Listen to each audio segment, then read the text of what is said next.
उसे गुरु का आश्रम दिखा। वह रुक गया। वह गुरु के पास जाकर बोला, गुरुदेव, आपने कहा था जब तुम्हारे जीवन में सच्चा दुख आए तब मेरे पास आना। मैं अब बहुत ही दुखी हूँ। मेरे रातों की नींद गायब हो गई है। मुझे कहीं सुकून नहीं मिल रहा। इस तरीके से सबल ने अपनी सारी समस्या गुरु के सामने कह सुनाई। गुरु ने कहा, जब तुम मुझसे पहली बार मिले थे तब भी तुम किसी दुख में थे। तुमने उस दुख से क्या सीखा? सबल ने कहा, मैंने सीखा कि सिर्फ सोचने और चिंता करने से कुछ नहीं होता। अपनी सोच को सच करने के लिए कर्म करना पड़ता है, और सिर्फ कर्म करने से भी कुछ नहीं होता।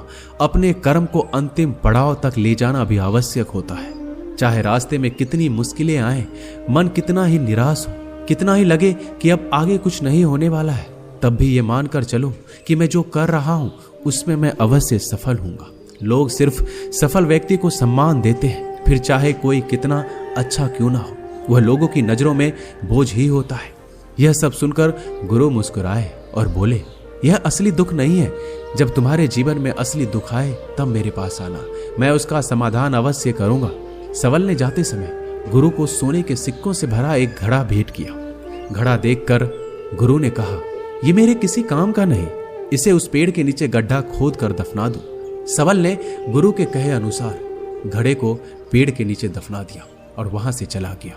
कुछ दिनों तक व्यापार अच्छी तरक्की कर रहा था, लेकिन गलत व्यापार की वजह से धीरे धीरे उस व्यापार में घाटा होने लगा। उसकी सारी धन संपदा धीरे धीरे खत्म होने लगी, और एक दिन ऐसा आया जब उसके पास कुछ भी नहीं बचा और वह कर्जे से लद चुका था।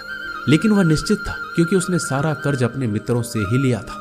वो सोचता था कि उसके मित्र बुरे समय में उसका साथ देंगे, लेकिन ऐसा कुछ भी नहीं हुआ। बुरा समय आते ही मित्रों ने अपना उधार मांगना शुरू कर दिया। उधार वापस न मिलने पर जान से मारने की धमकी भी दी। उसके चाहने वाले सब उससे दूर हो गए। उसके वो मित्र जो उसके साथ मौज मस्ती करते थे अब उससे दूर भागने लगे। उसके